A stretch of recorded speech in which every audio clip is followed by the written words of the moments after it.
Sa isang tahimik na baybayin kung saan ang dagat ay tila may sariling lihim na tinatago, nanirahan ng magamang sina Tomas at Elias. Si Tomas ay isang matandang mangingisda na ang mga palad ay magaspang na parang pinanday ng alon at panahon. Si Elias naman ang kanyang nag-iisang anak, isang binatang may payak na pangarap at pusong kasing lawak ng dagat na araw-araw niyang kinakaharap. Mula pagkabata, tinuruan si Elias ng kanyang ama kung paano makipagsapalaran sa dagat. Hindi lamang ito simpleng paghuli ng isda, ito ay pakikipag-usap sa hangin, pakikinig sa galaw ng tubig, at paggalang sa kung anong hindi kayang ipaliwanag ng tao.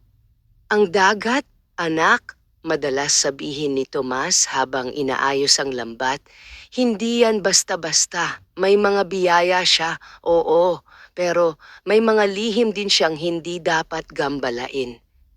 Tahimik lamang na nakikinig si Elias sa bawat salita ng kanyang ama. Ngunit sa kabila ng babala, may kakaibang paghila ang dagat sa kanyang puso. Parang may tinig na hindi niya marinig, ngunit kanyang nararamdaman. Lumipas ang mga taon at unti-unting humina ang katawan ni Tomas. Ang dating malakas na mangingisda ay napalitan ng isang lalaking madalas nang hingalin at kailangang magpahinga sa bawat galaw.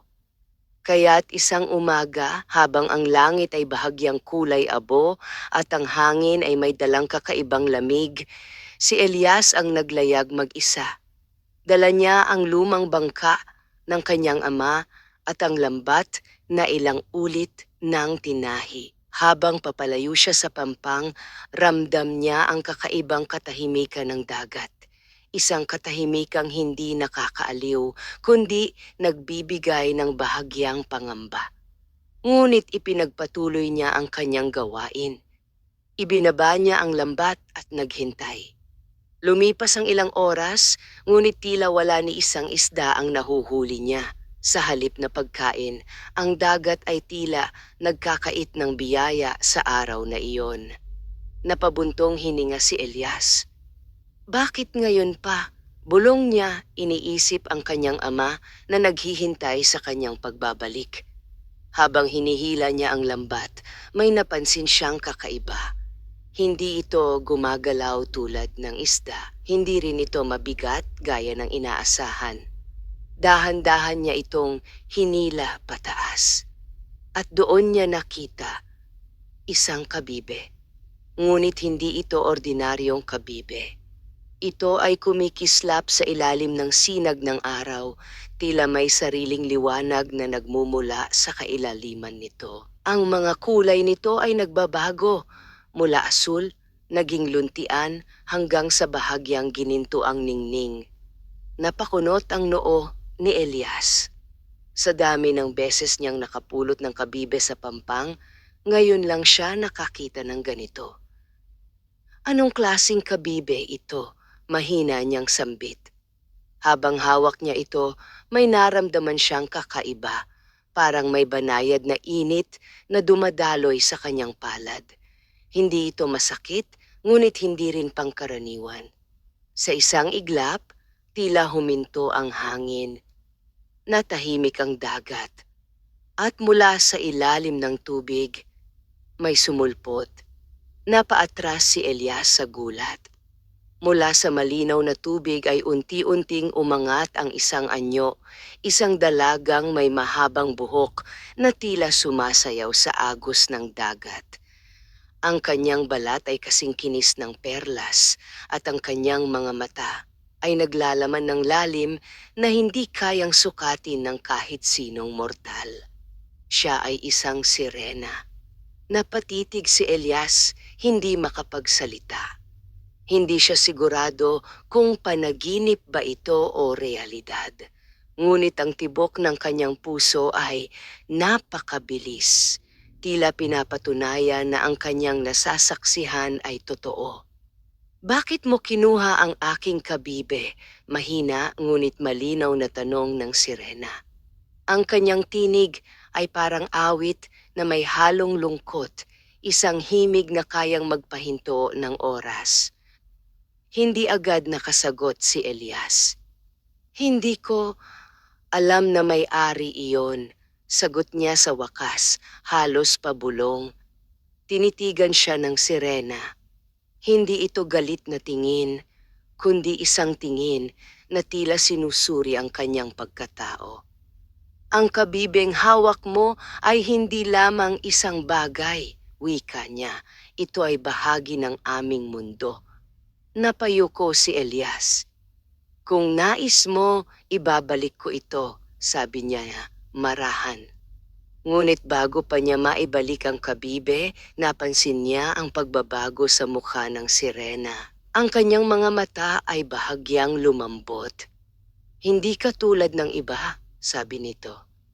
Marami na ang nagtangkang kumuha ng mga bagay mula sa dagat, ngunit kakaunti ang handang magbalik.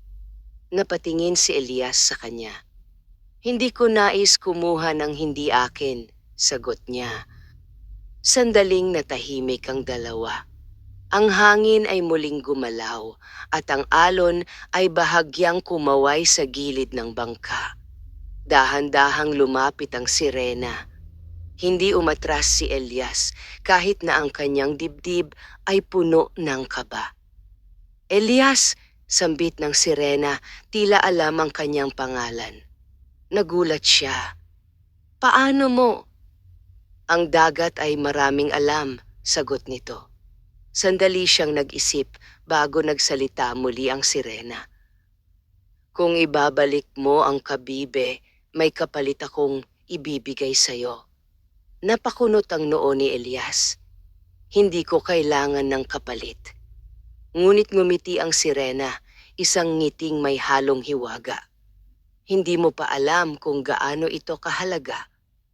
Nagdalawang isip si Elias. Ngunit sa huli, iniabot niya ang kabibe.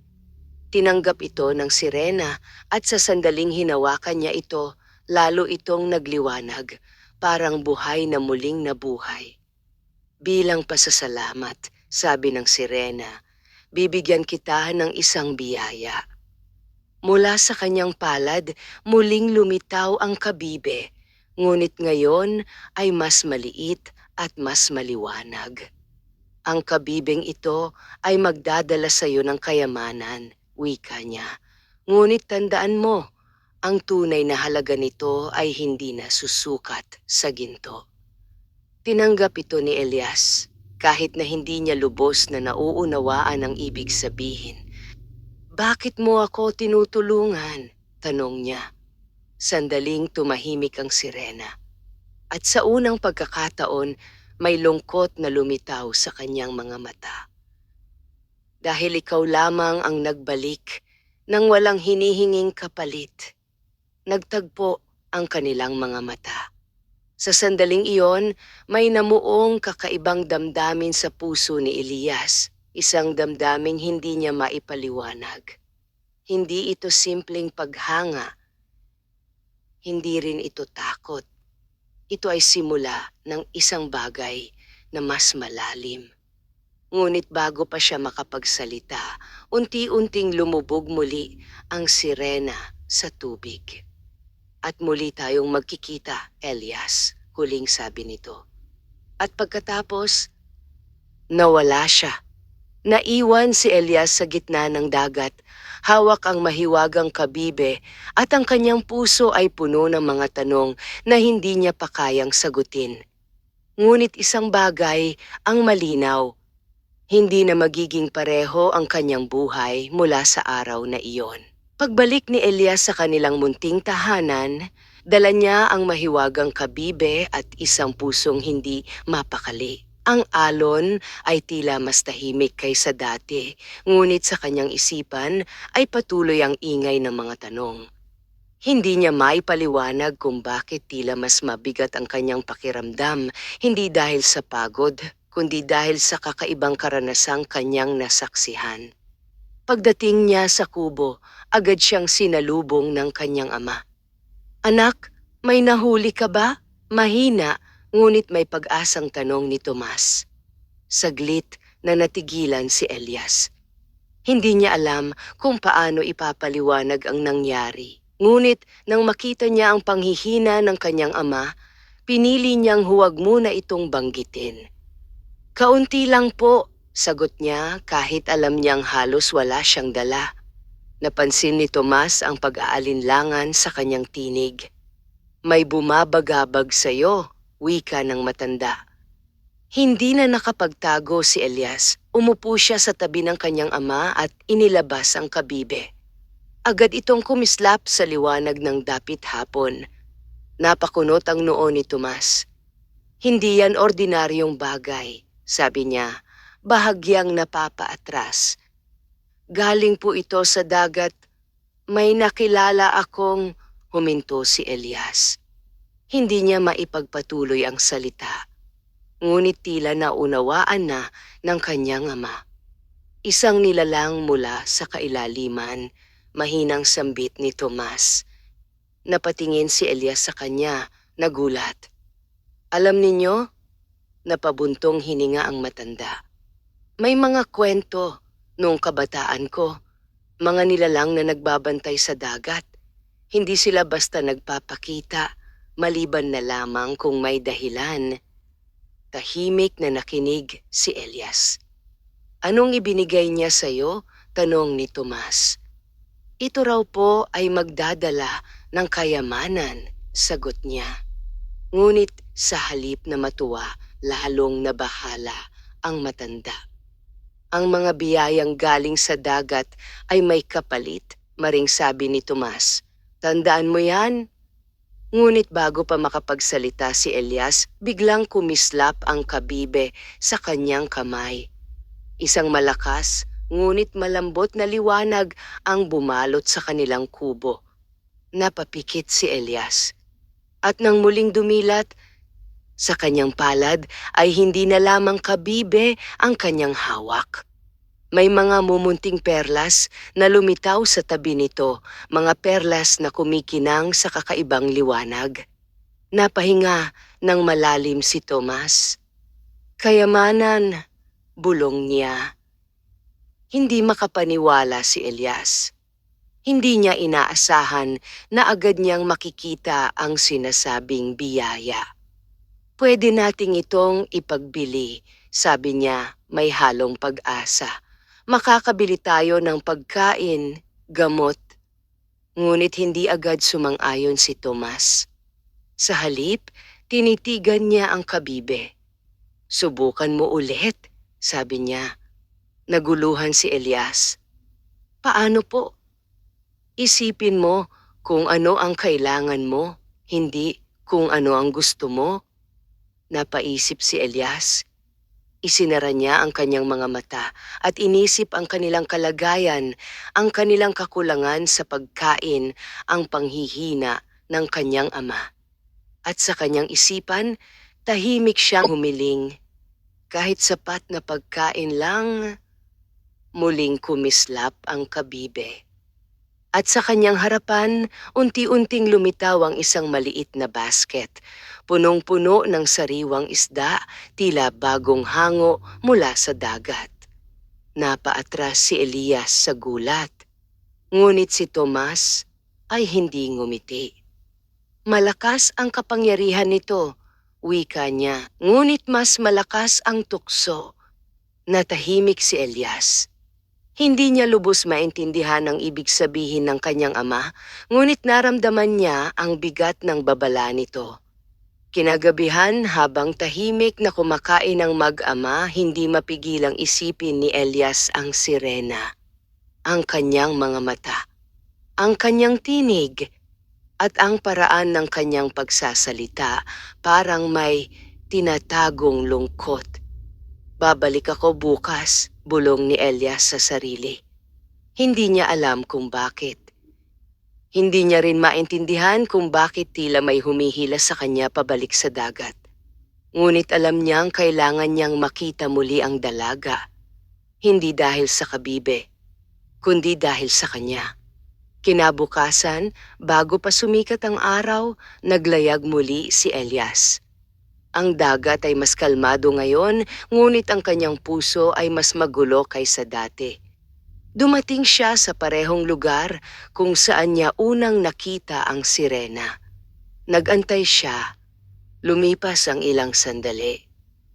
Wala. Kung naririnig mo ako, mahina niyang sambit. Nandito ako. Tahimik ang paligid. Ngunit maya-maya, may bahagyang paggalaw sa tubig. Unti-unting umangat ang isang pamilyar na anyo. Ang sirena. Ngunit ngayon, tila mas maingat ang kanyang mga mata. Bumalik ka, sabi nito. Oo, sagot ni Elias. Dahil sa kabibe? Umiling siya. Dahil sa'yo. Saglit na natahimik ang sirena. At sa unang pagkakataon tila nawalan siya ng sasabihin. Hindi dapat tayo nagkikita ng ganito, wika niya sa wakas. Bakit? Dahil magkaiba ang ating mundo. Pero nagtagpo pa rin tayo, sagot ni Elias. Napatingin ang sirena sa kanya, mas matagal kaysa dati. At ano ang nakita mo sa aking mundo? Tanong nito. Hindi ko pa alam, amin ni Elias, pero gusto kong malaman. May kakaibang liwanag na dumaan sa mga mata ng sirena. Mapanganib ang kuryosidad, sabi niya. Mas mapanganib ang hindi pag-alam, tugon ni Elias. Napangiti ang sirena, isang ngiting hindi niya napigilan. Ngunit agad din itong nawala. Ginamit mo na ba ang kabibe? Tanong niya. Oo, sagot ni Elias, at totoo nga ang sinabi mo. Masaya ka ba? Saglit siyang natahimik. Hindi ko pa alam, sagot niya. Tila nagulat ang sirena. Bakit? Dahil hindi ko alam kung hanggang saan ito dapat gamitin. Sandaling nag-isip ang sirena. Magandang tanong, wika niya. Karamihan, hindi na nagtatanong. Tahimik silang nagkatitigan. At sa sandaling iyon, may nabubuong koneksyon na hindi kayang ipaliwanag ng alinman sa kanila. Ngunit sa ilalim ng katahimikan, may paparating na pagsubok. Isang pagsubok na maglalagay sa pagitan nila ng isang desisyong hindi madaling harapin. At ang kabibe ay hindi lamang magdadala ng biyaya, kundi pati ng kapahamakan. Sa mga sumunod na araw, naging bahagi na ng buhay ni Elias ang pagbabalik sa dagat, hindi lamang upang mangisda, kundi upang makita ang dalagang mula sa kailaliman. Hindi niya napansin kung kailan nagsimulang magbago ang kanyang mga dahilan.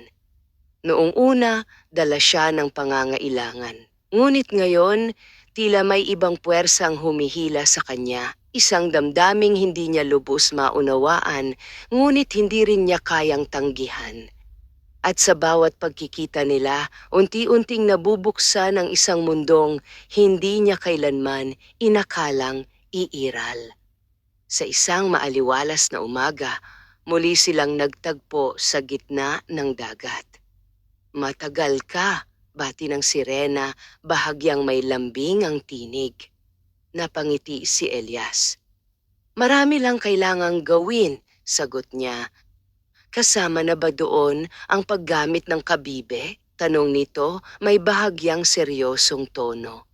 Napayuko si Elias.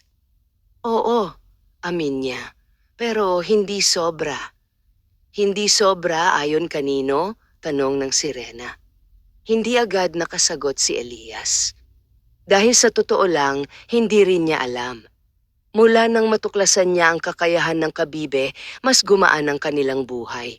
May pagkain na sila araw-araw, nakabili siya ng gamot para sa kanyang ama. Unti-unti, ang dating hirap ay napapalitan ng ginhawa. Ngunit kasabay nito, may kakaibang takot na sumisilip sa kanyang dibdib. Hindi ko alam kung kailan ako lalampas, tahimik niyang sagot. Tinitigan siya ng sirena, hindi bilang isang nilalang ng dagat, kundi parang isang taong nag-aalala. Ang kapangyarihan, wika ni, ay hindi nasusukat sa dami ng kaya nitong ibigay, kundi sa kakayahan mong pigilan ang sarili mo. Napatingin si Elias sa kanya. Natakot ka na ba? Tanong niya. Saglit na natahimik ang sirena. At sa unang pagkakataon, umiwas siya ng tingin. Oo, sagot niya sa huli. Maraming beses. Nagulat si Elias. Pero ikaw ang nagbigay nito sa akin. Hindi lahat ng ibinibigay ay dapat gamitin ng walang hanggan. Tugon ni Nia. Humangin ng bahagya. At sa pagitan nila, may lumitaw na katahimikan, hindi mabigat, ngunit puno ng kahulugan. Gusto mo bang makita ang mundo ko? Biglang tanong ng sirena. Napakunot ang noo ni Elias. Paano? Lumapit ito sa gilid ng bangka. Sumama ka sa akin. Napaatras si Elias. Hindi ako marunong huminga sa ilalim ng tubig. Ngumiti ang sirena, ngunit hindi ito simpleng ngiti. Kung pahihintulutan ka ng dagat, matututo ka. Nagdalawang isip si Elias. Ang kanyang puso ay tumitibok ng mabilis, hindi dahil sa takot lamang, kundi dahil sa kakaibang pananabik. Mapanganib ba? Tanong niya. Tulad ng lahat ng bagay na mahalaga, sagot nito. Napabuntong hininga si Elias. At sa huli, tumango siya. Handa na ako. Lumapit ang sirena. Dahan-dahan nitong hinawakan ang kanyang kamay. Sa sandaling iyon, naramdaman ni Elias ang kakaibang init, ang parehong init na unang dumaloy sa kanya nang hawakan niya ang kabibe. Isara mo ang iyong mga mata, wika nito. Sumunod siya. At sa isang iglap, hinila siya ng sirena pababa sa tubig. Ang unang sandali ay puno ng kaba. Inaasahan ni Elias ang paghingal, ang hirap sa paghinga, ang pakiramdam ng pagkalunod. Ngunit wala sa mga yon ang dumating. Sa halip, naramdaman niya ang kakaibang gaan, parang ang kanyang katawan ay naging bahagi ng tubig. Dahan-dahan siyang dumilat. At ang kanyang nakita ay isang mundong hindi niya kailanman inakala. Sa ilalim ng dagat, ang liwanag ay hindi nawawala, bagkus ito ay nagiging mas mahiwaga. Ang mga korales ay kumikislap sa iba't ibang kulay, tila mga bituin sa kailaliman. Ang mga isda ay lumalangoy na parang sumasayaw sa isang tahimik na himig. At sa gitna ng lahat, may isang kaharian. Isang kahariang binubuo ng mga batong kumikinang, mga halaman na tila buhay na ilaw at mga nilalang na hindi niya pa kailanman nakita. Napahinto si Elias. Maganda, bulong niya kahit hindi niya marinig ang sarili niyang tinig. Ngunit tila narinig siya ng sirena. Ito ang aming tahanan, sabi nito. Hindi mapigilan ni Elias ang kanyang paghanga. Bakit hindi ito nakikita ng mga tao? Dahil hindi ito para sa kanila, sagot nito. Naglakad sila o mas tamang sabihing lumutang sa loob ng kaharian. Ngunit habang sila ay lumalalim, napansin ni Elias ang pagbabago sa paligid. Ang dating maliwanag na bahagi ay napalitan ng bahagyang kadiliman. Ang mga ilaw ay tila humihina. At ang tubig ay parang mas mabigat. Bakit parang iba dito? Tanong niya. Hindi agad sumagot ang sirena. Sa halip, tumigil siya at dahan-dahang tumingin sa isang bahagi ng kailaliman. May mga bahagi ng dagat na nasira na, wika niya. Napatingin si Elias sa direksyong kanyang tinuturo at doon niya nakita mga korales na patay, mga isdang tila nanghihina at isang kakaibang anino na gumagalaw sa malayo. Ano yon? Tanong niya, bahagyang kinakabahan. Isang bagay na hindi dapat nagising, sagot ng sirena. Napatingin siya dito. May kinalaman ba ito sa kabibe? Saglit na tumahimik ang sirena. At sa katahimikang yon, naramdaman ni Elias ang bigat ng katotohanan. Ang kabibe na ibinigay ko sa iyo, wika niya, ay bahagi ng isang mas malaking kapangyarihan. Unti-unting bumilis ang tibok ng puso ni Elias. Anong ibig mong sabihin? May balanse ang dagat, paliwanag niya, at sa bawat biyayang kinukuha, may kapalit na nawawala. Napaatras si Elias. Hindi ko naman sinasaktan ang dagat. Hindi mo sinasadya, sagot niya, ngunit nararamdaman ito ng kailaliman. Tahimik si Elias. Ang kanyang mga mata ay nakatuon sa madilim na bahagi ng dagat. At sa unang pagkakataon, naramdaman niya ang bigat ng kanyang mga desisyon. Biglang gumalaw ang anino sa malayo. Mas mabilis, mas malapit. Napahawak si Elias sa kamay ng sirena. Ano yon? Tanong niya, ngayon ay may halong takot. Ngunit bago pa makasagot ang sirena, isang malakas na alon ang dumaan sa kanila. At mula sa kadiliman, may isang nilalang na papalapit. Ang katahimikan ng kailaliman ay biglang napunit. Sa harap ni na Elias at ng sirena, ang aninong dati tila malayo ay unti-unting nagkaroon ng hugis. Isang nilalang na hindi maipaliwanag ang anyo. Hindi ito ganap na isda, ni hindi ring ganap na nilalang ng dagat na kilala ng tao. Ang katawan nito ay tila binubuo ng usok at tubig, patuloy na nagbabago, ngunit ang mga mata nito, madilim at walang liwanag, ay nakatuon sa kanila. Napahigpit ang kapit ni Elias sa kamay ng sirena. Ano, iyon? Halos hindi niya maibulong. Isang tagapagbalanse na naging mapanira, sagot ng sirena, mabigat ang tinig. Noon, ito ang nagbabantay sa kaayusan ng dagat, ngunit nang masira ang balanse, nagbago ito. Unti-unting lumapit ang nilalang. Sa bawat galaw nito, tila lumalamig ang tubig sa paligid. Dapat tayong umalis, dagdag ng sirena.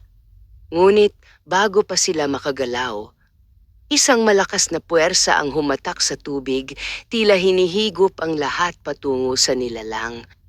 Napaatras si Elias. Hindi niya kontrolado ang kanyang katawan. Humawak ka, sigaw ng sirena kahit hindi marinig ang tunog sa karaniwang paraan. Mas humigpit ang kapit ni Elias. Ngunit ramdam niya ang lakas ng paghila, parang may kamay na pilit siyang kinukuha mula sa mundo ng mga tao. At sa sandaling iyon, biglang kumislap ang kabibe sa kanyang dibdib.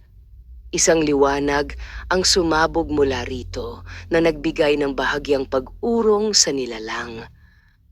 Napahinto ito at sa unang pagkakataon tila nag-alinlangan. Napatingin ang sirena sa kabibe. Hindi ito dapat, ngunit hindi niya natapos ang kanyang sasabihin. Muling sumugod ang nilalang, ngayon ay mas mabilis at mas galit. Hinila ng sirena si Elias palayo. Kailangan na nating umalis. Mabilis silang umangat sa tubig, palayo sa kadiliman. Ngunit habang sila ay paalis, narinig ni Elias ang isang kakaibang tunog. Hindi ito simpleng ungol. Hindi rin ito tunog ng hayop. Ito ay tila panaghoy. Isang panaghoy na puno ng sakit at galit. At kahit hindi niya maintindihan kung bakit, may bahagi sa kanyang puso ang nakaramdam ng awa. Pag-ahon nila sa ibabaw ng dagat, agad na huminga ng malalim si Elias.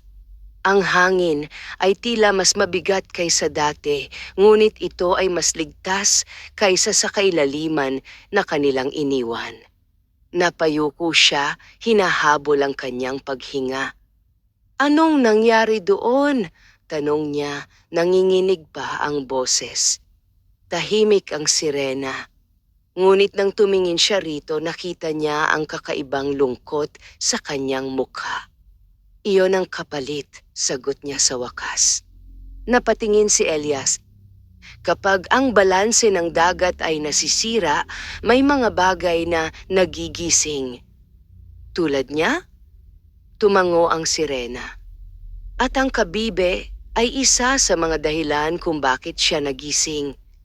Parang binuhusan ng malamig na tubig si Elias. Hindi ko naman ginusto, Alam ko, putol niya. Ngunit hindi kailanman hinihingi ng kapangyarihan ang pahintulot bago ito magkaroon ng epekto. Tahimik si Elias. Hindi niya alam kung ano ang sasabihin. Ang kabibeng hawak niya na akala niya'y simpleng biyaya ay tila may dalang mas malalim na kahulugan. Kung ititigil ko ang paggamit nito, tanong niya, maaayos pa ba ang lahat? Hindi agad sumagot ang sirena. Sa halip, tumingin siya sa malayo, sa direksyong pinanggalingan nila. Hindi agad, sagot niya sa huli. Ngunit ito ang simula. Napahawak si Elias sa kabibe. Ngayon, hindi na niya ito tinitingnan bilang kayamanan, kundi bilang responsibilidad. Bakit mo ako dinala doon? Tanong niya, biglang napaisip. Napatingin ang sirena sa kanya. Dahil kailangan mong makita, sagot niya. Ano? Na ang bawat biyaya ay may kwento. Tahimik silang nagkatitigan. At sa sandaling yon, mas naging malinaw kay Elias ang lahat. Hindi lamang siya nakatanggap ng isang regalo, kundi isang pagsubok. Ngunit bago pa siya makapagsalita, biglang nagbago ang hangin. Ang dating kalmadong dagat ay unti-unting naging magulo. Ang alon ay nagsimulang lumakas. Napakunot ang noo ng sirena. Hindi pa siya tapos, mahina niyang sabi. Anong ibig mong sabihin? Hindi siya nananatili sa kailaliman, sagot niya. At sa sandaling iyon, may isang malakas na alon ang bumangga sa bangka ni Elias. Napahawak siya sa gilid. Hindi pwede, bulong ng sirena. Pati ibabaw ng dagat, maaapektuhan na. Nanlaki ang mata ni Elias. Kasalanan ko ba ito? Tinitigan siya ng sirena. At kahit walang salita, naramdaman niya ang sagot. Hindi ito simpleng sisi. Ngunit hindi rin ito ganap na pagtanggi. Ito ay isang katotohanang hindi niya matatakasan. Elias, wika ng sirena, mas mariin ang tinig. Kung hindi natin ito pipigilan, hindi lamang ang dagat ang mawawala. Napahigpit ang kanyang kamao. Kung gayon, tutulungan kita. Nagulat ang sirena. Hindi mo kailangang ginawa ko ito, putol niya, kaya dapat lang na ako rin ang tumulong para itama. Tahimik siyang tinitigan ng sirena at sa unang pagkakataon, may paghanga sa kanyang mga mata. Ngunit kasabay nito ay takot. Kung tatahakin mo ang landas na ito, wika niya, hindi ka na basta-basta makakabalik sa dati mong buhay. Wala na akong balak bumalik sa dati, sagot ni Elias. At sa kanyang tinig, may paninindigan na hindi matitinag. Unti-unting lumubog muli ang sirena sa tubig. Ngunit bago siya tuluyang mawala, tumingin siya kay Elias. Maghanda ka, sabi niya. Dahil ang susunod nating haharapin ay hindi lamang nilalang ng dagat. At maaaring hindi mo kayanin mag-isa. Naiwan si Elias sa gitna ng magulong dagat. Ngunit ngayon, hindi na siya ang dating binata na naghahanap lamang ng ikabubuhay. Hawak niya ang kabibe at sa kanyang puso, nagsimula ang isang laban na hindi lamang para sa sarili, kundi para sa mundong hindi niya palubos na uunawaan. Magdamag na hindi nakatulog si Elias. Sa bawat pagdampi ng hangin sa kanilang kubo, tila naririnig niya ang panaghoy ng nilalang mula sa kailaliman. Ang mga alon na dati nagbibigay sa kanya ng kapanatagan ay ngayon tila nagdadala ng babala.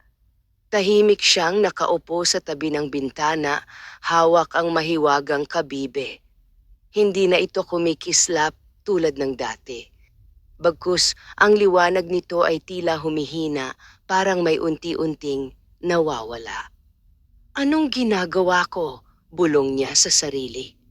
Sa unang pagkakataon, hindi niya ito tinitingnan bilang pag-asa, kundi bilang isang pasaning hindi niya alam kung paano dadalhin. Hindi ka pa natutulog? Napalingon si Elias. Nakatayo sa pintuan si Tomas, bahagyang nakasandal, ngunit gising at malinaw ang mga mata. Ama, mahina niyang sagot. Lumapit ang matanda at umupo sa tabi niya. Hindi ito agad nagsalita. Ngunit ramdam ni Elias ang bigat ng katahimikan sa pagitan nila. May nangyari sa dagat, wika ni Tomas. Hindi ito tanong, kundi isang katiyakan. Dahan-dahang tumango si Elias. At hindi ito maganda. Muling tumango ang binata. Hindi na niya itinago ang katotohanan. Isinalaysay niya ang lahat, ang paglalakbay sa ilalim ng dagat, ang kahariang nakita niya at ang nilalang na nagising dahil sa pagkawala ng balanse. Tahimik lamang na nakinig si Tomas. Ngunit habang tumatagal ang kwento, unti-unting bumibigat ang kanyang paghinga. Nang matapos si Elias, matagal bago siya muling nagsalita. Anak, mahina niyang wika. May mga bagay na hindi dapat hinahawakan ng tao. Napayuko si Elias. Pero nahawakan ko na, Ama. Tumango si Tomas. Kung gayon, hindi ka na maaaring umatras. Nagulat si Elias. Ano pong ibig ninyong sabihin? Kung ang kapangyarihang iyan ay nasa iyo na, sagot ng matanda, ikaw na ang may pananagutan sa kung anong mangyayari. Tahimik si Elias. Alam niyang totoo iyon. Ngunit hindi niya akalaing maririnig niya ito mula sa kanyang ama. Natatakot ako, amin niya. At sa unang pagkakataon, narinig ni Tomas ang kanyang anak na magsalita ng ganito. Dapat ka talagang matakot, sagot ng matanda. Dahil ang takot ang magpapaalala sa iyo kung gaano kabigat ang iyong dala. Kinabukasan, hindi agad naglayag si Elias. Sa halip, nanatili siya sa baybayin. Pinagmamasdan niya ang dagat, hindi bilang isang kaibigan, kundi bilang isang mundong may sarili nitong sakit. May ilang mangingisda na nagbalik na walang huli. Ang iba naman ay nagkukwento ng kakaibang alon at ng mga isdang tila nawawala. Unti-unting kumalat ang pangamba. At sa bawat kwento na kanyang naririnig, lalong bumibigat ang kanyang dibdib. Dahil ba ito sa akin? Bulong niya. Hinawakan niya ang kabibe. Ngunit sa pagkakataong ito, hindi siya humiling. Hindi siya nagtanong. Bagkus, tahimik niyang pinakiramdaman ang katahimikan nito. At doon niya napansin, may kakaibang pagbabago. Ang kabibe ay tila hindi na lamang isang bagay. Ito ay parang may sariling tibok, mahina. Ngunit malinaw, parang isang puso. Elias, napalingon siya. Nakatayo sa tubig ang sirena. Ngunit ngayon, tila mas malayo siya kaysa dati. Mas maingat, mas tahimik. May nangyayari sa dagat, sabi ni Elias. Alam ko, sagot niya. Mas lumalala. Tumango ang sirena. At hindi na lamang sa kailaliman. Naglakad si Elias papalapit sa tubig. Paano natin ito pipigilan? Tinitigan siya ng sirena. At sa kanyang mga mata, may halong pag-asa at pangamba. May pinagmulan ang lahat ng ito, wika niya'y. Isang sentro kung saan nagmumula ang lakas ng dagat. Doon ba natin dapat pumunta? Tanong ni Elias. Hindi dapat, sagot niya. Kailangan. Napahigpit ang kamao ni Elias. Kung ganoon, sasama ako. Ngunit agad umiling ang sirena. Hindi pa. Bakit? Dahil hindi ka pa handa. Parang tinamaan si Elias. Ano pa ba ang kailangan kong gawin? Lumapit ng kaunti ang sirena. Ang kapangyarihan na hawak mo, wika niya, tinutukoy ang kabibe, ay hindi lamang para humiling. Kung hindi, para saan? Para makinig. Naguluhan si Elias. Makinig saan? Sa dagat. Tahimik ang paligid. Tanging ang alon lamang ang maririnig. Subukan mo, sabi ng sirena. Dahan-dahang isinara ni Elias ang kanyang mga mata. Hinawakan niya ang kabibe. At sa unang pagkakataon, hindi siya humiling. Hindi siya nag-isip ng pangangailangan. Bagkus, nakinig siya. Noong una, wala siyang narinig. Ngunit habang tumatagal, may mahihinang tunog na unti-unting lumitaw. Mga bulong, mga panaghoy, at mga tinig na tila humihingi ng tulong. Biglang bumilis ang tibok ng kanyang puso. Ano ito? Bulong niya. Ang dagat, sagot ng sirena.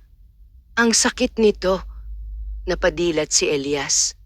At sa kanyang mga mata, may halong gulat at lungkot. Hindi ko alam na ganito. Dahil hindi mo piniling makinig noon, sagot niya. Tahimik si Elias.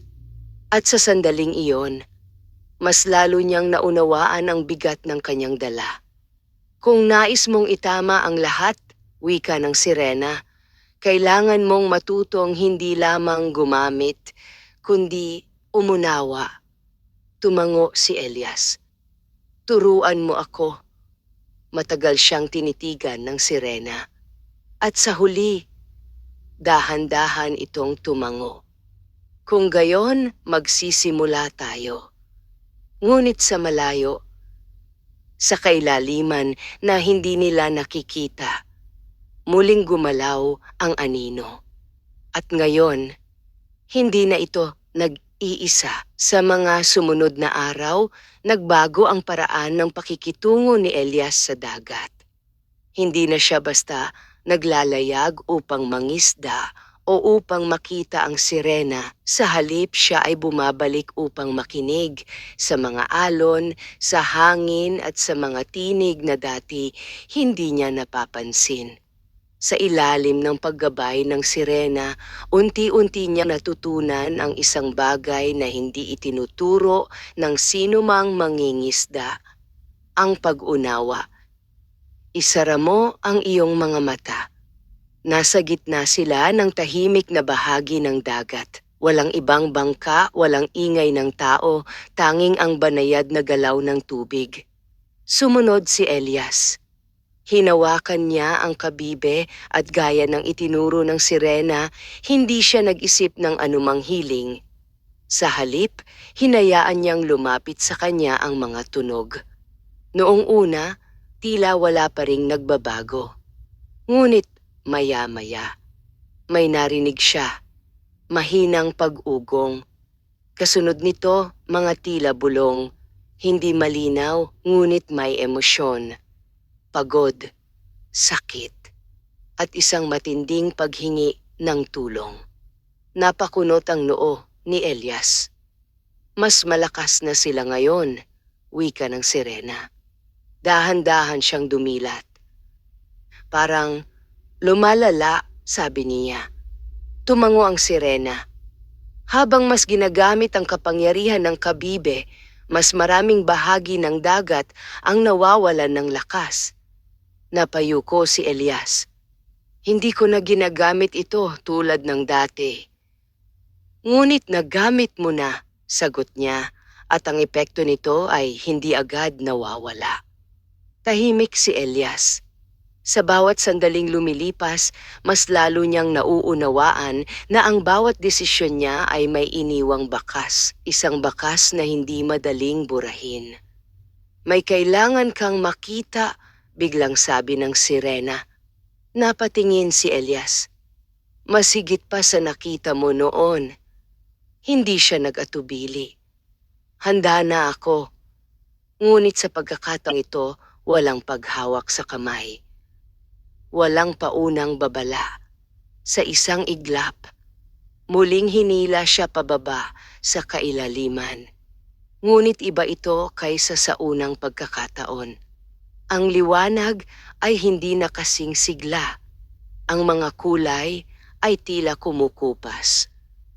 At ang katahimikan ay mas mabigat. Pagdating nila sa ilalim, agad na napansin ni Elias ang pagbabago. Ang mga korales na dati kumikislap ay ngayon ay kupas na. Ang mga isda ay mabagal ang galaw, parang nanghihina. At ang tubig ay tila mas malamig.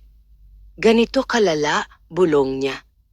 Higit pa, sagot ng sirena. Nagpatuloy sila sa paglalakbay. Habang lumalalim, mas nagiging madilim ang paligid. At doon, nakita ni Elias ang pinagmumulan ng mga tinig. Isang malawak na bahagi ng dagat ang tila nasugatan. Hindi ito sugat na pisikal lamang, kundi isang sugat na parang kumakain sa mismong buhay ng karagatan. May mga bitak sa mga batong dagat. May mga alon na hindi natural ang galaw. At sa gitna nito, may isang umiikot na puwersa. Madilim, mabigat, at puno ng galit. Napaatras si Elias. Yan ba ang sentro? Tanong ni Nia. Tumango ang sirena. Ang pinagmulan ng kawalan ng balanse. Biglang kumislap ang kabibe sa kanyang kamay. Mas malakas kaysa dati. At sa sandaling iyon, ang madilim na puwersa ay tila napansin siya. Unti-unting huminto ang pag-ikot nito. At parang may mata na tumingin sa kanya. Napahigpit ang kanyang hawak sa kabibe. Hindi ko gusto ito, bulong niya. Hindi rin nito gusto ang presensya mo, sagot ng sirena. Biglang gumalaw ang madilim na puwersa. Mabilis, direkta sa kanila. Hinila ng sirena si Elias palayo. Ngunit sa pagkakataong ito, mas malakas ang kalaban. Isang malakas na alon ang bumalot sa kanila. Nahiwalay si Elias. Napakawala siya sa kamay ng sirena. At sa loob ng ilang sandali, siya ay nag-iisa sa gitna ng kadiliman. Hindi, bulong niya. Ramdam niya ang paghila ng puwersa. Mas malakas, mas mapilit. At sa sandaling iyon, narinig niya muli ang mga tinig. Ngunit ngayon, mas malinaw na. Huwag! Tulungan mo kami! Bumalik ka? Napapikit si Elias. At sa kaibuturan ng kanyang puso, may sumibol na isang desisyon. Hindi na ako tatakbo. Binuksan niya ang kanyang mga mata. At sa halip na umatras, lumapit siya. Direkta sa madilim na puwersa. Nagulat ang sirena. Elias, huwag! Ngunit hindi na siya tumigil. Itinaas niya ang kabibe. At sa unang pagkakataon, hindi siya humiling ng kayamanan. Hindi siya humiling ng tulong para sa sarili. Bagkus, mahina niyang sinabi, "Ibalik mo ang kinuha mo." Isang malakas na liwanag ang sumabog mula sa kabibe. Napuno ang paligid ng ningning. Ang madilim na puwersa ay napaatras, parang nasaktan. Ngunit kasabay nito, nararamdaman ni Elias ang kakaibang pagkapagod. Parang may unti-unting kinukuha mula sa kanya, ang kanyang lakas, ang kanyang hininga. "Elias!" Sigaw ng sirena, lumalapit. Ngunit hindi siya umatras. "Kung ito ang kapalit, bulong niya, tatanggapin ko." Unti-unting lumiwanag ang paligid. Ang madilim na puwersa ay tila humihina. Ngunit hindi pa ito nawawala. At bago pa tuluyang matapos ang lahat, biglang sumabog ang isang malakas na alon. At ang lahat ay naging dilim. Nang muling magising si Elias, siya ay nasa pampang na, basa, pagod, at halos walang lakas. Sa kanyang kamay, ang kabibe ay naroon pa rin. Ngunit ang liwanag nito ay halos wala na.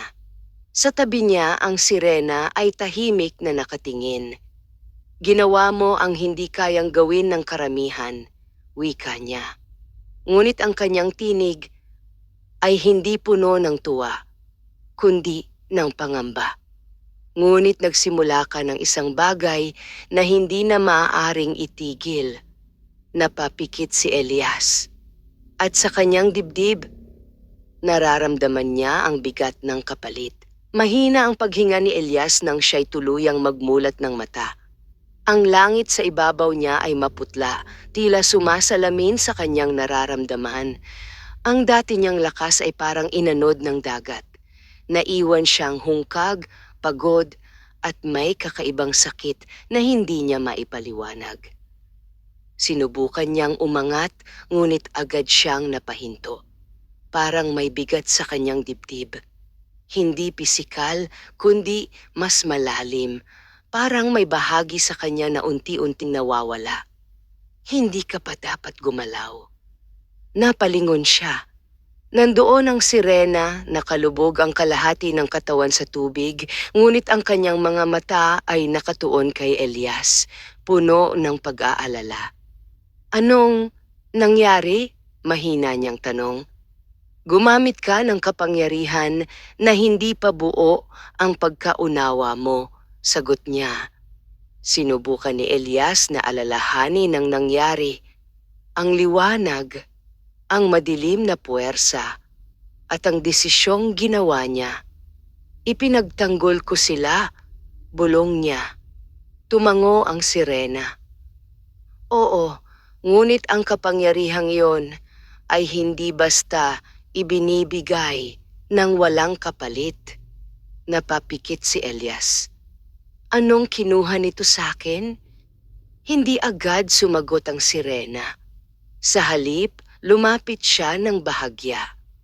At sa totoo lang, mahina niyang sabi, "Hindi ko pa lubos alam." Nanlumo si Elias. Sa mga sumunod na araw, nanatili si Elias sa kanilang kubo. Hindi siya makalabas. Hindi dahil sa ayaw niya, kundi dahil sa hindi niya kaya. Ang simpleng pagtayo ay tila isang laban. Ang paghinga ay mabigat. At sa bawat paggising niya, nararamdaman niyang may unti-unting nawawala sa kanya. "Hindi ito normal," sabi ni Tomas habang pinagmamasdan ang kanyang anak. May halong pag-aalala at takot ang kanyang tinig. Parang nauubos siya. Tahimik lamang si Elias. Hindi niya kayang ipaliwanag ang nararamdaman niya. Paano niya sasabihin na ang kabutihang ginawa niya ay may kapalit na hindi niya inaasahan? Isang gabi, habang tahimik ang paligid, muli niyang hinawakan ang kabibe. Hindi na ito kumikislap. Ngunit nang idikit niya ito sa kanyang dibdib, may narinig siya. Mahina, halos hindi marinig. Isang tibok, at kasabay nito, may isang alaala na pumasok sa kanyang isipan. Tubig, liwanag, at ang sirena. Ngunit hindi tulad ng dati. Ang kanyang muka ay puno ng lungkot, at sa kanyang mga kamay, may hawak siyang kaparehong kabibe. Hindi mo dapat ibigay ito. Isang tinig ang narinig ni Elias, hindi kanya at hindi rin sa sirena. Isang mas matandang tinig, mas malalim. Kung ibibigay mo ito sa isang tao, magiging bahagi siya ng ating mundo. Handa akong tanggapin iyon, sagot ng sirena sa alaala. Hindi para sa sarili ko, kundi para sa kanya. Biglang naglaho ang alaala. Napadilat si Elias, inihingal. Ano iyon? Bulong niya. Ang kabibe sa kanyang kamay ay bahagyang uminit. At sa sandaling iyon, may naunawaan siya. Kinabukasan, kahit mahina pa ang katawan, pinilit ni Elias na pumunta sa baybayin. Naroon ang sirena, tila naghihintay. May nakita ako, sabi niya agad. Napatingin ang sirena. Alaala, hindi akin. Tahimik itong nakinig. Binigay mo sa akin ang kabibe, kahit alam mong may kapalit. Hindi umimik ang sirena. Ngunit ang kanyang mga mata ay hindi na umiwas. Bakit? Tanong ni Elias. Matagal bago siya sumagot. Dahil pinili ko. Bakit ako? At sa tanong na yon, may bahagyang panginginig sa tinig ni Elias. Hindi niya alam kung bakit, ngunit ang sagot ay mahalaga sa kanya. Dahil nakita ko sa iyo ang isang bagay na bihira sa mga tao, wika ng sirena. Alin? Ang kakayahang magbalik kahit walang nakakakita. Tahimik si Elias. Ngunit hindi iyon sapat na dahilan para ilagay ako sa panganib, sabi niya. Hindi galit, kundi nasasaktan. Napapikit ang sirena. At hindi ko inaasahan na aabot ito sa ganito. Pero alam mong may kapalit. Oo. Alam mong maaaring mangyari ito sa akin. Oo. Unti-unting bumigat ang hangin sa pagitan nila. Kung ganoon, mahina niyang sabi, pinili mong isugal ang buhay ko. Hindi agad sumagot ang sirena. Ngunit nang magsalita siya, mahina at puno ng pagsisisi. Pinili kong magtiwala. Napatahimik si Elias. At sa sandaling iyon, mas masakit iyon kaysa sa inaasahan niya. Hindi galit ang naramdaman niya, kundi isang mas malalim na emosyon. Pagkalito, panghihinayang, at isang damdaming pilit niyang tinatago, pagmamahal. Kung hindi mo ako binigyan ng kabibe, sabi niya, hindi mangyayari ang lahat ng ito. Tama, sagot ng sirena. Ngunit hindi rin tayo magkakakilala. Napatingin si Elias sa kanya. At sa unang pagkakataon, hindi siya nakasagot. Kung may pagkakataon kang ibalik ang lahat, tanong niya, gagawin mo ba? Matagal na katahimikan ang namagitan sa kanila. At sa wakas, dahan-dahang umiling ang sirena. Hindi. Napatitig si Elias. Bakit? Doon sa gitna ng dagat at katahimikan, sinabi ng sirena ang isang bagay na tuluyang nagbago sa kanyang puso.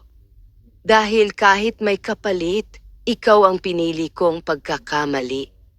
Hindi agad nakapagsalita si Elias. Ang sakit sa kanyang dibdib ay hindi na lamang dahil sa kapangyarihan ng kabibe, kundi dahil sa bigat ng nararamdaman niya. Ngunit bago pa niya maunawaan ang lahat, biglang nagbago ang dagat. Mas malakas, mas marahas, at sa malayo, muling lumitaw ang anino. Ngunit ngayon, mas malaki, mas madilim, at hindi na nag-iisa. Napatingin ang sirena sa kailaliman at nagsisimula na silang tanong ni Elias. Ngunit alam na niya ang sagot. Ang laban ay hindi na lamang para sa balanse, kundi para sa mismong buhay ng dagat. At ang kapalit ay maaaring higit pa sa kaya niyang ibigay. Hindi na tahimik ang dagat. Ang dating banayad na alon ay napalitan ng magulong paggalaw, tila may galit na hindi mapigilan. Ang hangin ay mas mabigat at ang kalangitan ay unti-unting nagdidilim kahit hindi pa dapit hapon. Nakatayo si Elias sa pampang, hawak ang kabibe na halos wala ng liwanag. Sa kanyang tabi, ang sirena ay tahimik ngunit halatang nagmamasid, tila may inaantay na hindi niya gustong dumating. Mas malala kaysa dati, bulong ni Elias. Tumango ang sirena. Hindi na ito isang sugat lamang, wika niya, ito ay pagkalat. Napatingin si Elias sa malayo. Sa ibabaw ng tubig, may mga bahagi na tila kumukulo, hindi dahil sa init, kundi dahil sa kakaibang enerhiya na hindi niya maipaliwanag. At ang mga nilalang, tanong niya. Hindi na iisa, sagot ng sirena. Ang unang nagising ay tila naging tawag sa iba. Napahigpit ang hawak ni Elias sa kabibe. Dahil sa akin. Hindi lang dahil sa'yo, agad na sabi ng sirena. Ngunit hindi iyon sapat upang maalis ang bigat sa kanyang dibdib. May isa pang paraan, wika ng sirena matapos ang ilang sandali ng katahimikan. Napatingin si Elias. Anong paraan? Hindi agad sumagot ang sirena. Sa halip, tumingin siya sa kailaliman, parang may kinakausap na hindi nakikita. At hindi ko sigurado kung papayagan nila. Sino? Ang mga nagbabantay sa pinakailalim ng dagat. Napakunot ang noo ni Elias. May mas higit pa pala sa kanila? Oo, sagot niya, ang mga sinaunang tagapag-ingat ng balanse. Hindi sila basta nakikialam, maliban na lamang kung ang mundo ay nasa panganib. Tahimik si Elias. At ngayon, tanong niya. Ngayon, maaaring oras na para sila'y gumising. Anong kailangan kong gawin? Tanong ni Elias, mas matatag ang tinig. Tinitigan siya ng sirena. At sigurado ka na? Wala na akong ibang pagpipilian. Saglit siyang nag-isip. Kung tatahakin mo ang landas na ito, wika niya, hindi na lamang ang iyong lakas ang maibibigay mo. Kung hindi, pati ang iyong sarili. Hindi agad sumagot si Elias. Ngunit sa kanyang puso, alam na niya ang sagot. Kung iyon ang kailangan, sabi niya, handa ako. Sa sandaling iyon, hindi na siya ang binatang nag-aalinlangan, kundi isang taong handang harapin ang kapalit ng kanyang mga desisyon. Lumapit ang sirena. Sa unang pagkakataon, hinawakan niya ang mukha ni Elias. Marahan, tila pinapahalagahan ang bawat sandali. Hindi ko nais na mawala ka, mahina niyang sabi. At ayoko ring mawala ang dagat, sagot ni Elias. Nagtagpo ang kanilang mga mata. At sa katahimikang iyon, mas malinaw pa sa anumang salita ang kanilang nararamdaman. Sumama ka sa akin, wika ng sirena. Walang pag-aalinlangan, tumango si Elias. Muli silang sumisid sa kailaliman. Ngunit ngayon, hindi ito tulad ng dati.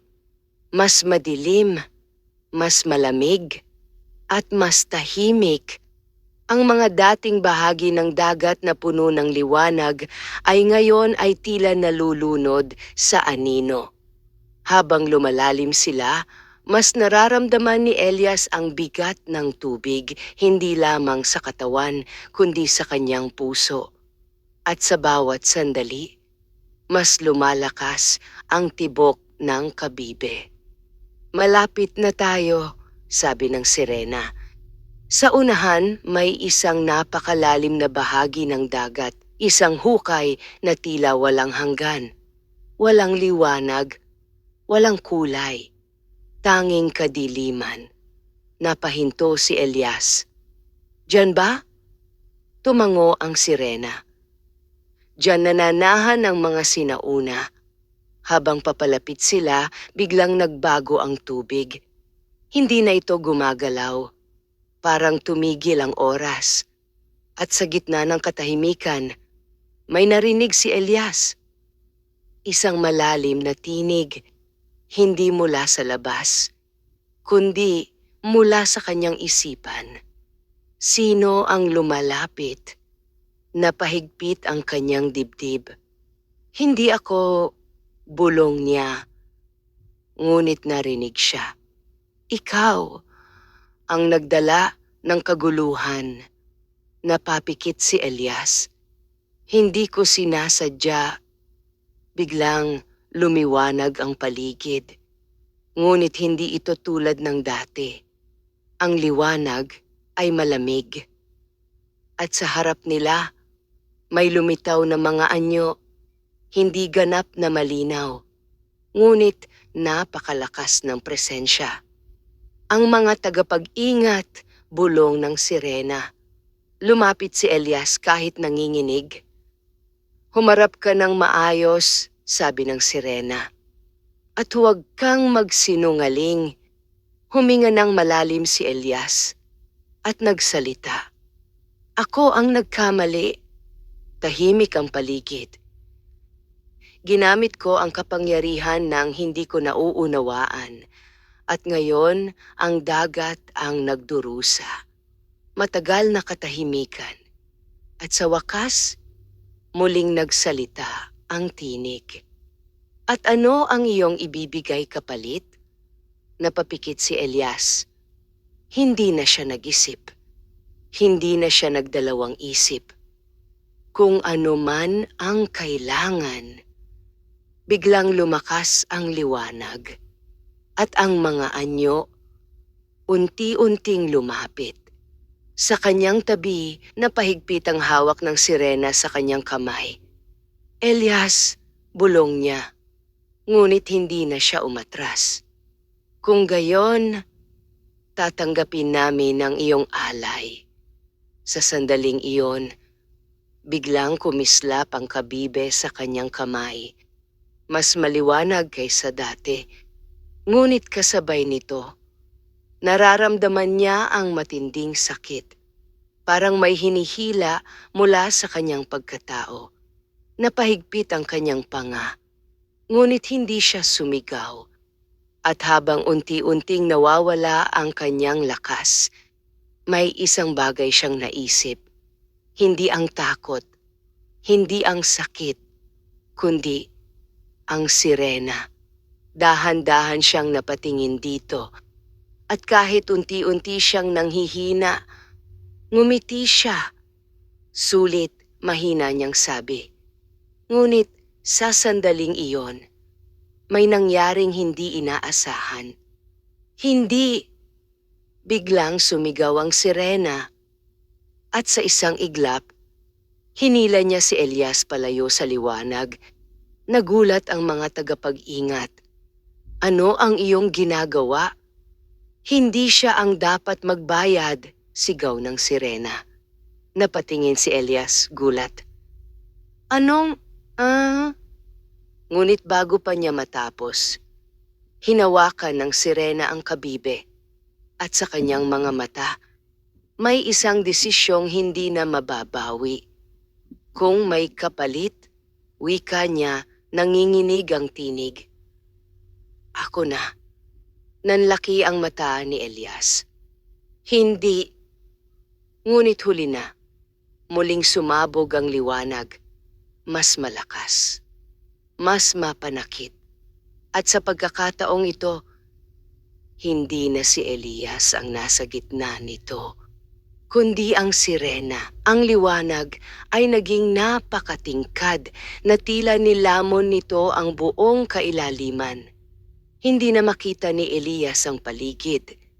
Hindi na niya maramdaman ang sariling katawan. Ang tanging malinaw sa kanya ay ang anyo ng sirena sa gitna ng liwanag. Hindi, sigaw niya, pilit na lumalapit. Ngunit parang may puwersang pumipigil sa kanya. Parang may hangganan na hindi niya malampasan. Atin na ang kapalit, umaling-awngaw ang tinig ng mga tagapag-ingat. Ngunit ngayon, hindi ito malamig, hindi rin ito galit, kundi puno ng bigat. Hindi siya ang dapat, sigaw ni Elias. Ngunit hindi siya narinig. O marahil, pinili ng kailaliman na huwag siyang pakinggan. Sa gitna ng liwanag, nanatiling matatag ang sirena. Ngunit makikita sa kanyang mukha ang sakit. Hindi lamang pisikal, kundi emosyonal. Bakit? Bulong ni Elias, halos masira ang tinig. Napatingin sa kanya ang sirena. Sa kabila ng liwanag, malinaw niyang nakita ang mga mata nito. Punong-puno ng damdamin. Dahil ikaw ay hindi kabilang sa mundong ito, wika niya, mahina ngunit matatag. Pero ikaw ang dahilan kung bakit ako nandito. At ako rin ang dahilan kung bakit ka dapat mabuhay, sagot niya. Napaluha si Elias. Hindi niya napigilan. Sa unang pagkakataon, naramdaman niyang wala siyang magawa. Hindi mo kailangang gawin ito, sabi niya, nanginginig. Ngunit ngumiti ang sirena. Isang ngiting hindi masaya, ngunit puno ng pagtanggap. Pinili ko ito. Sa sandaling iyon, unti-unting nagbago ang kanyang anyo. Ang kanyang buntot ay nagsimulang magliwanag at ang mga kulay nito ay unti-unting nawawala. Ang kanyang buhok ay tila hinahaplos ng liwanag at ang kanyang katawan ay nagiging bahagi ng enerhiyang bumabalot sa kanila. Hindi, sigaw ni Elias. Ngunit hindi siya makalapit. Hindi niya siya mahawakan. Hindi niya siya mailigtas. Elias, mahina niyang tawag. Napatingin siya at sa huling pagkakataon, nagtagpo ang kanilang mga mata. Pakinggan mo ang dagat. Napahinto si Elias. Ang mga salitang iyon ay hindi lamang paalala, kundi isang habilin. At huwag mong hayaang masayang ang lahat ng ito. Hindi ko kaya kung wala ka, bulong ni Elias. Ngunit ngumiti ang sirena. At sa unang pagkakataon, may luha sa kanyang mga mata. Kaya mo, sabi niya. At sa isang iglap, tuluyan siyang nilamon ng liwanag. Hindi. Sumabog ang enerhiya sa buong kailaliman. Ang madilim na puwersa na dati nagbabanta ay unti-unting naglaho. Ang mga sugat ng dagat ay nagsimulang magsara. Ang mga korales ay muling nagliwanag at ang tubig ay muling nabuhay. Ngunit sa gitna ng lahat ng ito, may isang bagay na nawala. Unti-unting nawala ang liwanag. At ang katahimikan ay bumalik.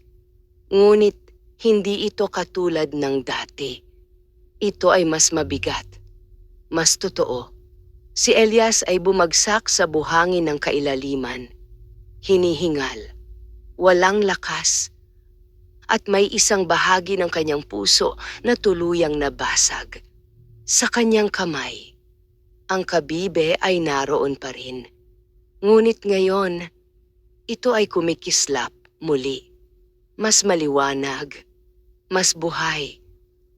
Ngunit walang saya sa kanyang muka. Anong kapalit? Bulong niya. Alam niya ang sagot. Hindi na niya kailangang itanong. Maya-maya, unti-unti siyang inangat ng tubig hanggang sa makarating siya sa ibabaw. Pagmulat niya, nasa pampang na siya. Ang langit ay maliwanag.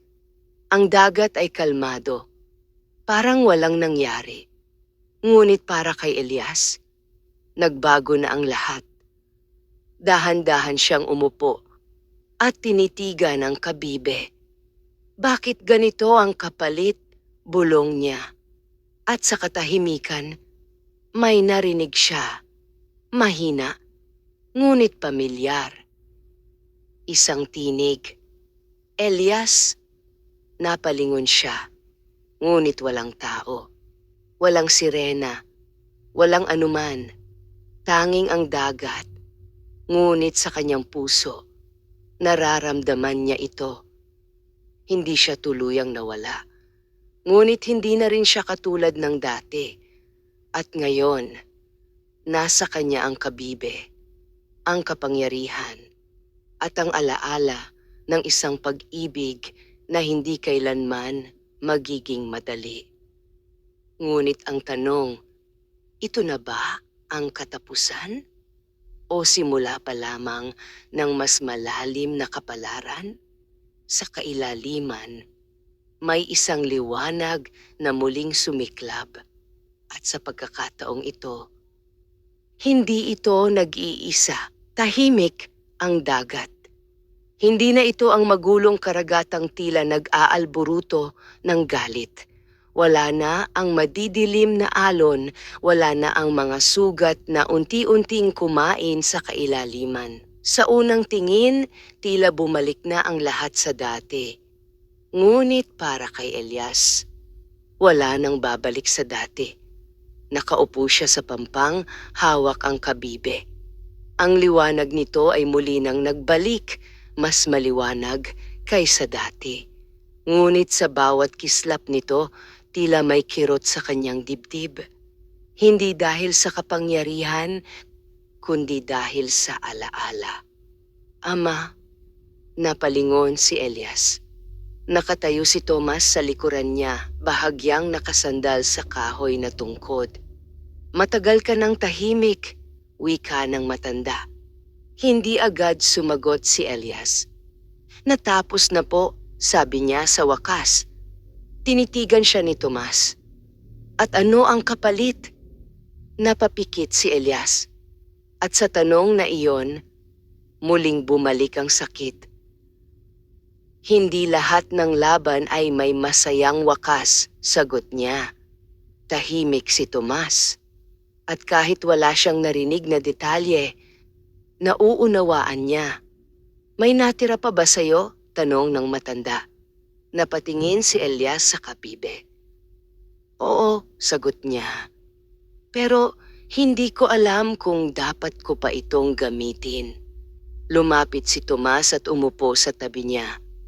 Ang kapangyarihan, wika ng matanda, ay hindi sinusukat sa kung gaano ito kalakas, kundi sa kung kailan mo pinipiling huwag itong gamitin. Tahimik si Elias. At sa unang pagkakataon matapos ang lahat, may bahagyang gumaan sa kanyang pakiramdam. Lumipas ang ilang araw, hindi na muling naglayag si Elias para mangisda. Sa halip, nanatili siya sa pampang, nakatingin sa dagat, tila may hinihintay. Hindi niya alam kung ano. Ngunit may bahagi sa kanya ang nagsasabing hindi pa ito ang katapusan. Isang gabi, habang ang buwan ay maliwanag at ang dagat ay tila salamin ng kalangitan, muling kumislap ang kabibe. Napatingin si Elias. Hindi ito tulad ng dati. Ang liwanag nito ay mas tahimik, mas malalim. Dahan-dahan niya itong hinawakan. At sa pagkakataong ito, hindi siya humiling, hindi siya nagtanong. Kung may natitira pa, bulong niya. Ipakita mo sa akin. Tahimik ang paligid. Ngunit maya-maya, may naramdaman siyang pagbabago. Ang hangin ay naging mas malamig. Ang tubig ay bahagyang gumalaw. At mula sa dagat, may unti-unting umangat. Napahinto ang kanyang paghinga. Isang anyo. Ngunit hindi na tulad ng dati. Hindi na ang sirenang nakilala niya. Hindi na ang parehong anyo. Ito ay liwanag. Isang anyong binubuo ng ningning at tubig. Malabo, ngunit pamilyar. Elias. Napaluha siya. Hindi niya kailangang itanong kung sino iyon. Hindi niya kailangang magduda. Ikaw ba? Mahina niyang tanong. Lumapit ang liwanag. At sa bawat galaw nito, parang sumasabay ang alon. Hindi na tulad ng dati, sagot ng tinig. Ngunit narito pa rin ako. Hindi na napigilan ni Elias ang kanyang emosyon. Tumayo siya at lumapit sa tubig. Akala ko, tuluyan ka nang nawala. May mga bagay na hindi nawawala, sagot niya. Nagbabago lamang. Tahimik silang nagkatitigan. At sa sandaling iyon, hindi mahalaga ang anyo. Hindi mahalaga ang pagitan ng kanilang mundo. Bakit ka bumalik? Tanong ni Elias. Hindi ako bumalik, sagot niya. Hindi ako umalis. Napangiti si Elias kahit may luha. Ang dagat, wika ng tinig, ay muli nang nasa balanse. Napatingin siya sa malawak na karagatan. At sa unang pagkakataon, matapos ang lahat, naramdaman niya ang katahimikan na hindi puno ng pangamba, kundi ng pag-asa. Ngunit hindi pa tapos ang iyong papel, dagdag ng tinig. Napatingin si Elias. Ano pa ang kailangan kong gawin? Makinig, sagot niya. Tulad ng itinuro ko sa iyo. Tahimik si Elias. At sa sandaling iyon, naunawaan niya. Ang kabibe ay hindi lamang para sa kayamanan. Hindi lamang para sa kapangyarihan. Ito ay tulay. Sa pagitan ng tao at dagat. Sa pagitan ng nakaraan at hinaharap. At ikaw, wika ng tinig, ang pinili nitong maging tagapamagitan. Napahigpit ang hawak ni Elias sa kabibe. Ngunit sa pagkakataong ito, hindi na ito mabigat. Kaya ko ba? Tanong niya. Atin nang napatunayan na kaya mo, sagot niya. Unti-unting humina ang liwanag. Magkikita pa ba tayo? Tanong ni Elias may halong takot. Tahimik ang sandali. At sa bawat alon na maririnig mo, sagot ng tinig. Naroon ako. At sa isang banayad na galaw, tuluyan nang naglaho ang liwanag. Naiwan si Elias sa pampang. Ngunit hindi na siya nag-iisa. Sa kanyang kamay, ang kabibe ay tahimik na kumikislap.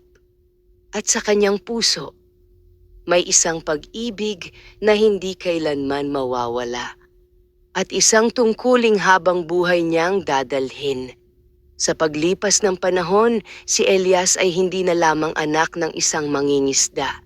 Siya ay naging tagapakinig ng dagat, tagapangalaga ng balanse.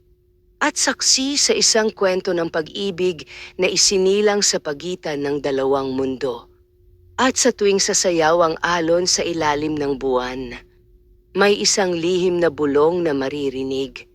Isang kwento ng isang binata at isang sirena na pinagbuklod ng dagat at hindi kailanman tuluyang pinaghiwalay.